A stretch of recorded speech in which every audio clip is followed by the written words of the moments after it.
Miren con quién nos encontramos, un maestro del periodismo, un maestro del derecho, del análisis, es el doctor Gabriel Peláez Gantier. Doctor, un gusto tenerlo aquí, gracias por recibirme en todo caso en su casa. Muy amable a ti, Iván. De mucho tiempo que nos estamos viendo. Sí. Y parece que el tiempo no hubiera pasado, ¿no? Sí, bueno, lo veo muy bien, lo veo fuerte, lo veo lúcido, como dice, ¿no? Sí, lúcido estamos, yo digo a la gente, estamos lúcidos pero no lucidos, ¿no? Que eso sería grave, sería como para preocuparse. Bueno, ante tantas preocupaciones, el departamento siempre tuvo problemas, dificultades, que la política, que el deporte, que diferentes ángulos. Usted nunca perdió el humor, ¿no? Jamás. No, yo he tenido ese estilo de la parte sarcástica. Y bueno, uno tiene que consolarse en un país como el nuestro. Si le vamos a añadir a nuestra vida diaria el mal humor, estamos fundidos. Sí. En ese caso, mejor es el suicidio. Ajá. Ya no queda otra cosa. O sea que yo opto por lo que es más, no solo más fácil, sino me parece más lógico. En la vida diaria, inclusive, de las personas. Y me refiero a la gente que hemos tenido actuaciones públicas, como es el caso del periodismo y la cátedra universitaria, obviamente, y la abogacía en general, que vamos a presentarnos ante el público. Hay que hacer un poquito de humor de vez en cuando, ¿no? Eso nunca le viene mal a nadie. Así es. Doctor Gabriel Peláez, hablemos del periodismo. Usted ha sido analista, ha sido redactor de artículos desde el análisis, ha sido informativista, ha sido analista electoral, periodista deportivo, bueno, tantas ramas que tiene el periodismo. De esta área del periodismo, ¿qué es lo que más le gustó? A mí me gustó aquello con lo cual empecé, que fue el periodismo deportivo. Para mí el transmitir una carrera de automovilismo era lo último, sí, lo que más me gustaba. Pero la transmisión del fútbol, el deporte que más me ha apasionado, como apasiona a tanta gente, es algo que también me ha gustado.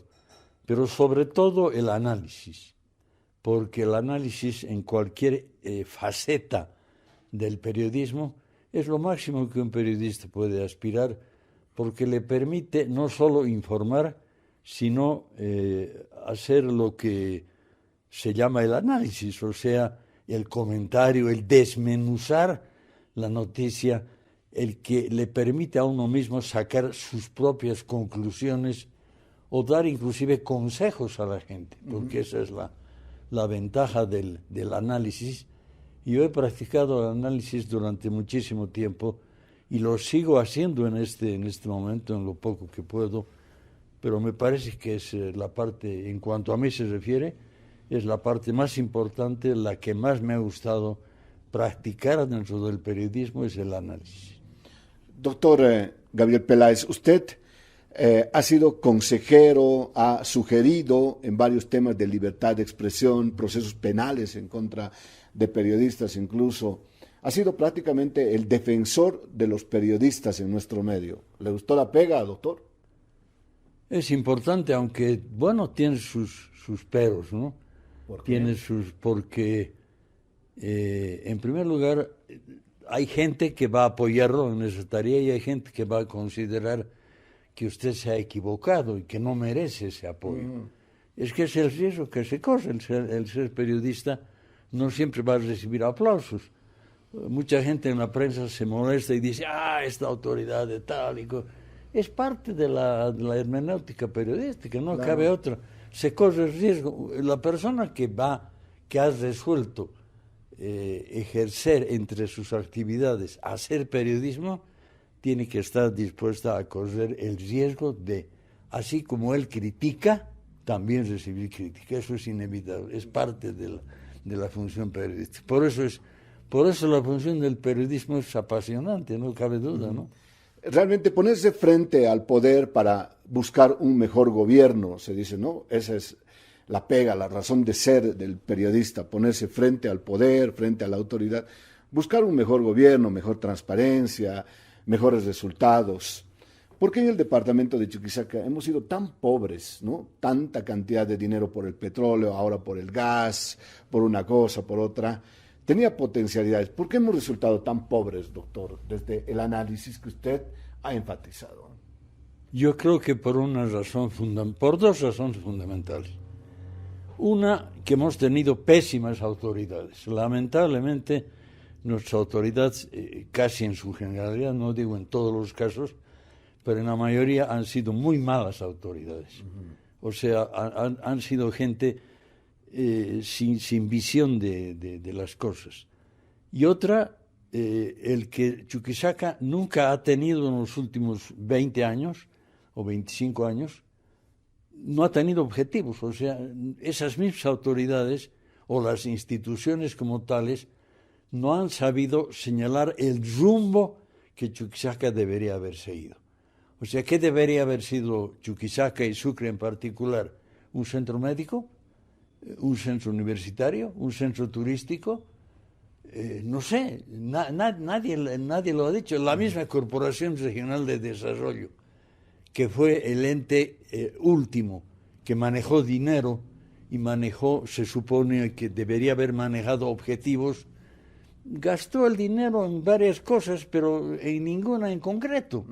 Como en términos futbolísticos, nadie le dio una buena patada a la pelota, ¿eh? No, o sea, como diremos en esta materia, se jugó a cualquier cosa, ¿no? Sin rumbo, a donde vaya la pelota, ¿no? Sí, se dice la patada, bueno, se pateó. Algunas veces hubo un buen arquero al frente que detuvo todos los balones que le tiraron, y otras veces tuvimos una falta total de visión de futuro, que es lo que nos sigue faltando ahora, porque eso no ha variado, y peor en los últimos años. O sea, a partir de la gestión del MAS, en estos últimos 15 años, digamos, ha sido todo peor. Hemos ido de mal en peor. O sea, de Guatemala a Guatepeor, cada vez peor y peor y peor. No hemos tenido ni siquiera una visión mínima de lo que debería hacerse con los muchos o los pocos dineros. Una temporada han sido muchos, los hemos malversado, otros se los han llevado en el bolsillo, ya lo sabemos. Y por el resto, no ha habido nadie que en los organismos colegiados, por ejemplo, el Consejo Universitario, ¿qué ha hecho para recuperar el prestigio de la universidad en los últimos años? Nada. ¿Qué ha hecho el Consejo Municipal? El actual Consejo casi es el peor de los que hemos tenido. La misma Asamblea Departamental nunca ha tronado ni sonado para nada. A eso voy, doctor. Lo que pasa es que el liderazgo local, el liderazgo regional, lo último que tuvimos fue un vicepresidente del Estado con Julio Garret Ayllón. ¿Cómo fue ese impacto de la región en el nivel político al nivel nacional? ¿Le tocó las puertas, le hizo cosquillas, le conmovió un poco, no? Es que es un fenómeno lógico. Para mí ha ocurrido lo siguiente. Sucre ha ido perdiendo cada vez peso político. Al perder peso político, no solamente por las razones que estamos anotando, sino inclusive hasta por la población que ha ido disminuyendo con referencia al resto de la República. Si comparamos el peso político de Chuquisaca de hace 25 años con el que tiene actualmente y lo comparamos con el de Santa Cruz, por ejemplo, estamos pues a kilómetros de distancia. Es un absurdo. ¿Por qué estamos teniendo miedo aquí de que haya censo? Ya sabemos cuáles van a ser los resultados. Vamos a ser menos, ¿eh? Pero el problema es qué vamos a plantear frente a eso. Yo Exacto. En alguna entrevista que me hicieron dije algo que lo voy a repetir ahora. El censo es de todas maneras necesario. No tenemos por qué oponernos al censo, porque estaríamos cumpliendo una tarea negativa. El censo es una realidad científica. Hay cosas que no se pueden medir mundialmente hablando si no es a través de un censo. Entonces, la llave está, ¿qué hacemos frente a esa realidad? ¿No? ¿Qué proponemos, digamos? Ese es el problema. ¿Qué vamos a proponer frente a un censo que en este caso ya es inevitable? Está habiendo un pedido al que se ha sumado el periodista Carlos Valverde, que tiene mucha influencia en el país, para postergar, no para liquidar el censo. Para que no haya, ¿no? Simplemente para postergarlo, digamos, 3 o 4 meses, algo así, por un problema que ha surgido sobre el que Sucre no ha dicho nunca ni pío. ¿Cuál es? La parte de la cartografía. ¿Qué es la cartografía? Es algo que se tiene que fabricar para determinar cuál es el territorio dentro del cual las autoridades del Estado boliviano van a tener competencia y jurisdicción. Jurisdicción y competencia, en realidad. Entonces, mientras eso no esté resuelto, o sea, mientras no resolvamos dónde es el límite de Sucre y dónde es el límite de los municipios circundantes. Por ejemplo, digamos Yotala. ¿Hasta dónde va y de dónde viene el municipio de Yotala en relación al de Sucre? O el de Poroma. Eso alguna vez nos hemos propuesto hacer un trabajo para ese Está pendiente, está pendiente, ¿no? Está pendiente. Y no solamente aquí, en todo el país está pendiente. Se imagina el despelote que se van a armar en La Paz. El Alto, La Paz. Eso va a ser terrible, Fíjate, porque sí, allí se juegan poblaciones muy grandes. En Chuquisaca los pueblitos son pequeños. Sí. El lío que se va a armar en Santa Cruz, La Paz y Cochabamba. Los 3 departamentos más poblados del país van a tener un rompecabezas en el censo solamente con la cartografía. Ahora, hay quienes dicen que ese levantamiento de esa nueva cartografía no debería durar menos de un año. No sé, yo no soy experto en el tema, pero de por ahí 6 meses mínimo debería postergarse. Sí, el tema de límites es realmente complicado. Es muy complicado. Hablando de Sucre, doctor Gabriel Peláez, ¿fue feliz usted en Sucre? Yo sí, porque viví en otra época. Sucre era una ciudad que tenía 30.000 habitantes en la época en que yo era estudiante. Ya. Entonces aquí no habían muchas exigencias. Había una buena educación, la universidad tenía todavía un buen prestigio, incluso cuando yo fui catedrático. O sea, cuando era chica era un poco más feliz la vida aquí, ¿no? Era mucho más tranquila. No sé si más feliz, porque... Pero usted fue feliz aquí, ¿no? Lo de la felicidad también depende de qué se entiende por ser felicidad, ¿no? Claro. Algunos... Por eso le digo que es un tema personal. Y en el tema personal, usted fue feliz, tuvo su familia, tiene su familia, un ambiente, bueno, bastante agradable. La gente lo quiso muchísimo, lo quiere mucho, ¿no? Sí, yo en eso me siento satisfecho, porque además he tenido una virtud, una ventaja, el recibir muchos homenajes en vida. Ajá. Porque la mayor parte de los homenajes se los hace cuando uno se muere, entonces ya ni para qué necesita homenajes de muerto, ni se va a enterar siquiera, ¿no? Entonces yo he recibido muchísimos homenajes. Lo han querido muchísimo, lo han abrazado mucho, lo quieren mucho. Sí, ¿no? sí, así es, eso es evidente. Es lo que me ocurrió, por ejemplo, con las distinciones que he recibido de la alcaldía. Dos grandes medallas, la medalla del Mariscal de Ayacucho y varios otros premios que se me han otorgado. Usted es de verdad doctor, ¿no? Yo tengo en esto una virtud que deben tenerla muy pocos, o quizás yo sea el único. Tengo 2 títulos de doctor. Uno, el académico, que es el que se me otorgó por estudios, porque en esa época la universidad daba el título de doctor mediante un examen posterior que uno daba al de licenciatura. Ah, ¿no era automático? No. Se terminaba el estudio de los 5 años de Derecho, y después de los exámenes de grado, uno le daban el título de licenciado en Derecho, Ciencias Políticas y Sociales. Eso era todo. Ya. Después uno tenía que solicitar lo que se llamaba dar el examen de corte, que era un examen terrible, porque era un examen ante toda la Corte Superior, que eran 5 vocales, Ya. el fiscal de distrito, un delegado de la universidad y uno del colegio de abogados. O sea, no era así nomás. No, era un examen que duraba 5 o 6 horas. Y además era con lectura y análisis de expediente, como se llamaba. Ya. Uno sorteaba En la un cancha expediente. mismo. En la cancha. Claro, porque a uno le daban el expediente en la misma corte y cosido con hilo la sentencia. O sea, uno no podía ni siquiera intentar sacarla para saber en qué contenía. ¿Qué era esa sentencia? Era un fallo de segunda instancia. Era en realidad lo que técnicamente se conoce como el auto de vista, el fallo de segunda instancia de la Corte Superior de Chuquisaca. Entonces uno tenía que dictar ese fallo frente a la misma Corte. Entonces no era tan fácil la cuestión. Sin cuanto intermedio.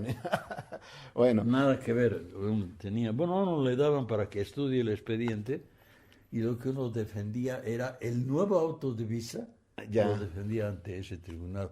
Y entonces uno recibía ahí el título de doctor en Derecho.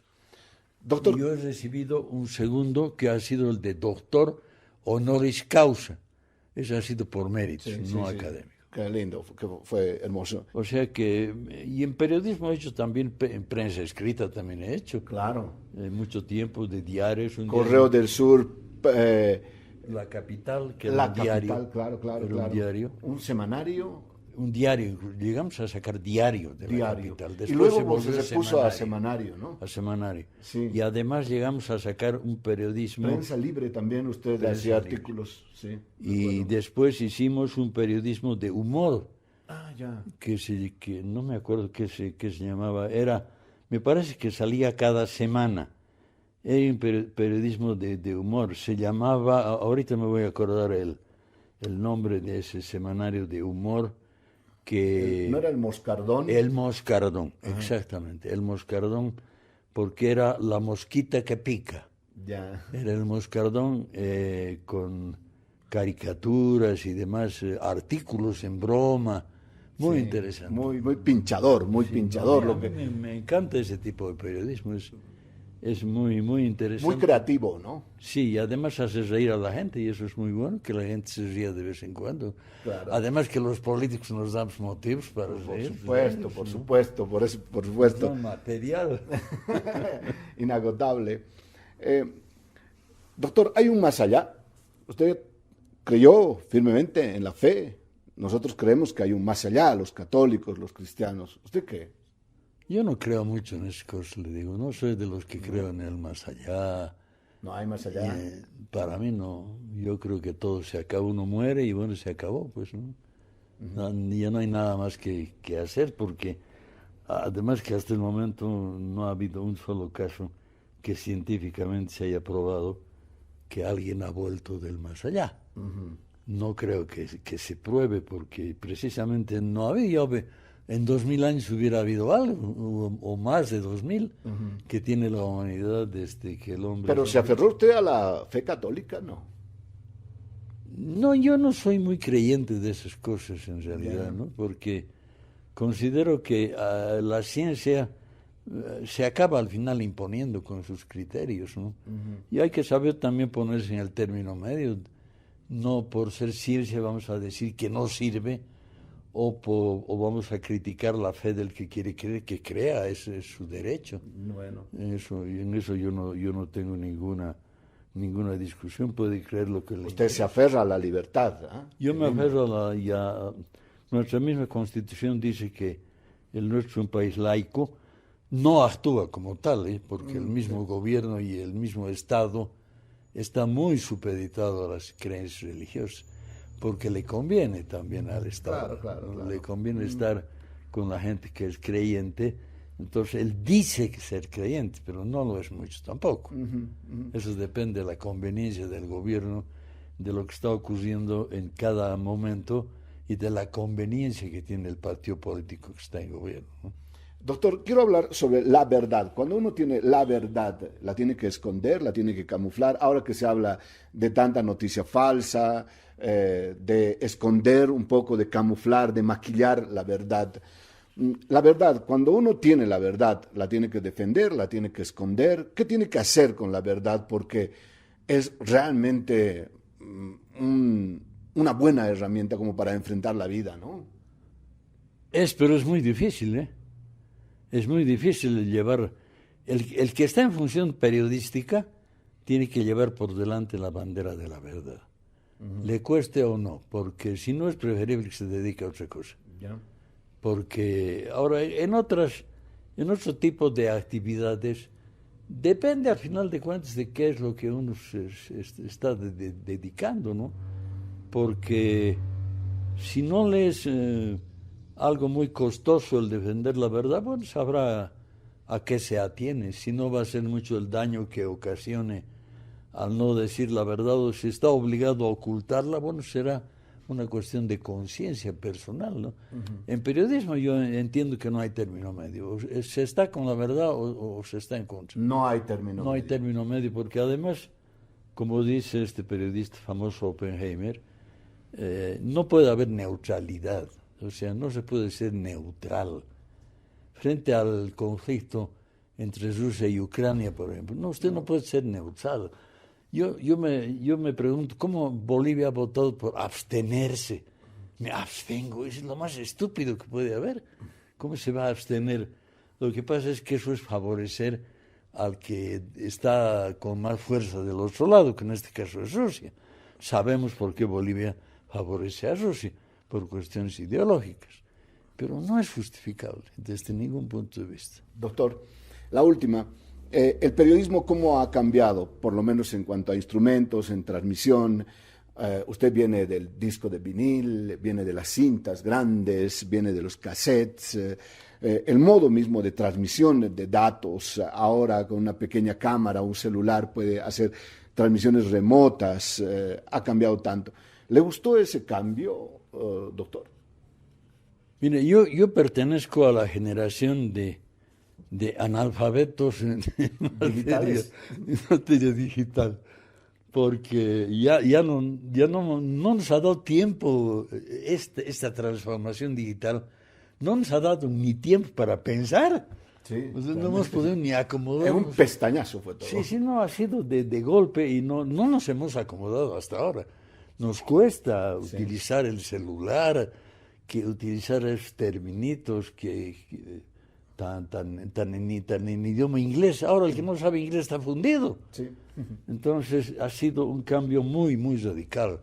No nos hemos acomodado. Yo diría que estamos todavía haciendo esfuerzos para acomodarnos. Y la demostración, sobre todo en países como el nuestro, muy atrasado en todo, ha sido